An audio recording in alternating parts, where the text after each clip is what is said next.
Hi, it's Tara Green, and it's May 21st already. I'm going to talk a little bit about the astrology and shuffle up a few tarot cards for you as well.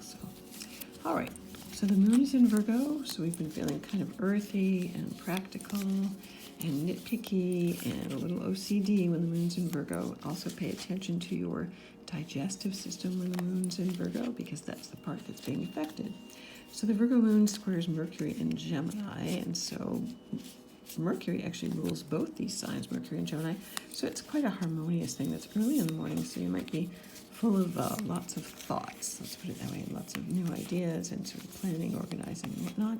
But then a couple hours later, the moon opposes Neptune in Pisces. Now, I don't know about you, but since Jupiter entered Pisces a few days ago, my dreams have been like totally off the map. And I'm going to do some dream live answering your questions because it's always fun. I used to do lots of dream groups.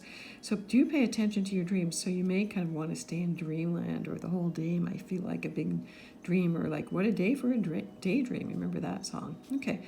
Big aspect of the day, Sun in Gemini squares Jupiter in Pisces. Okay, so again, talk about dreaming. Jupiter in Pisces, very spiritual, compassionate. Apparently they've made a little ceasefire there between Israel and Gaza. I hope that holds, because Jupiter in Pisces is all about charity, compassion, being in the other person's shoes, and Pisces rules the feet. It's the first time I've ever thought about it like that.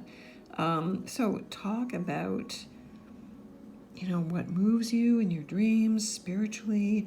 Imagine, be curious. Gemini is the sign of the eternal child. Be curious about your dreams, about spirituality, about compassion, about mental illness. I know Prince Harry and Oprah just launched that TV series about mental illness. That's Jupiter and Pisces rules mental illness. So lots of things to talk about, wonder, imagine. Good day to write, channel. I have been channeling lately as well.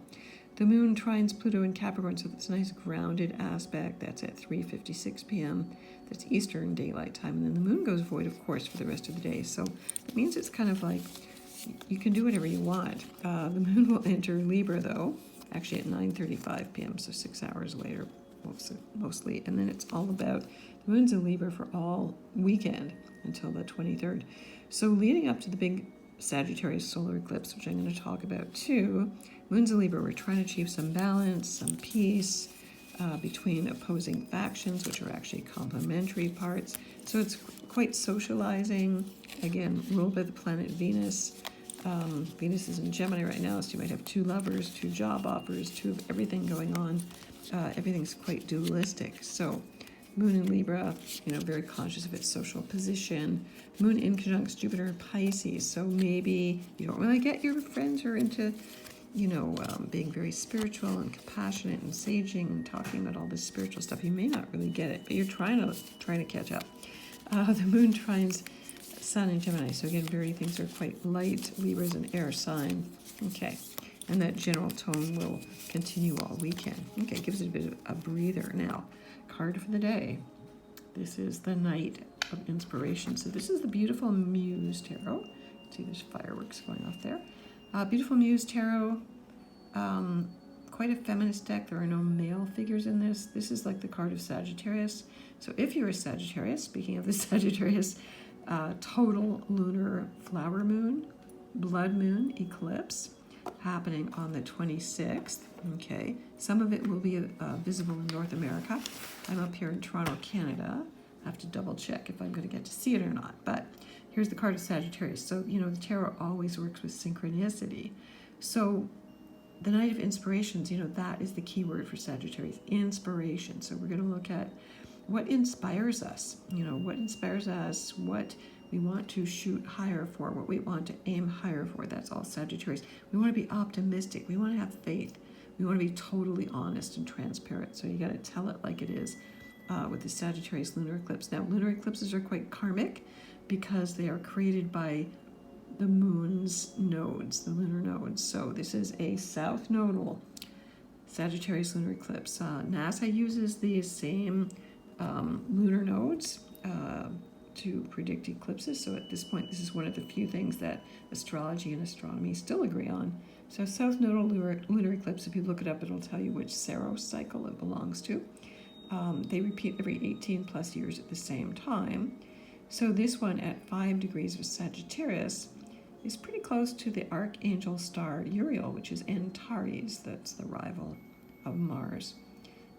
Big red star. Okay, so North Node is at 10 degrees of Gemini. So eclipses, solar or lunar, can only occur when the sun and the moon are lined up very close to these nodes. So if you have planets within 2 degrees, very tight orbs for eclipses, from 3 to 7 degrees Sagittarius, you get the exact impact. Of course, if you're in Gemini, the sun is there at 5 degrees Gemini, so you get the opposition from 3 to 7 degrees. And if you are also mutable signs,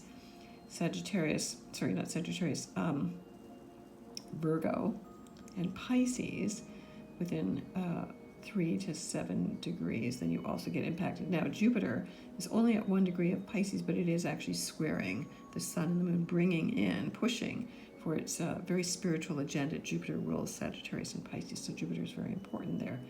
So if you have planets there like me, my sun is right on this lunar eclipse. I'm very excited about this. The Tibetan Buddhists say that during a lunar eclipse, now total is even stronger, that any prayers or mantras that are recited or any good wishes, goodwill that you state during a lunar eclipse, the effects of that lunar eclipse are magnified 700,000 times. 700,000 times. So I would think that you really want to take advantage of that. So I'm doing another one of my astrology magic full moon. This is a full moon, total lunar eclipse workshop the day before at 7:30 p.m. That's Eastern Daylight Time, live on Zoom. I'm asking you to join me because I'm really going to work with those energies. I was initiated with Tibetan Buddhists for about 12 years, so I've had all the empowerments. I'm actually considered then to be able to use these chants, and so you have to recite them at least 108 times. We will do that. We're going to call on the Red Dakini, who is also my what they call my Yida, my like guardian angel.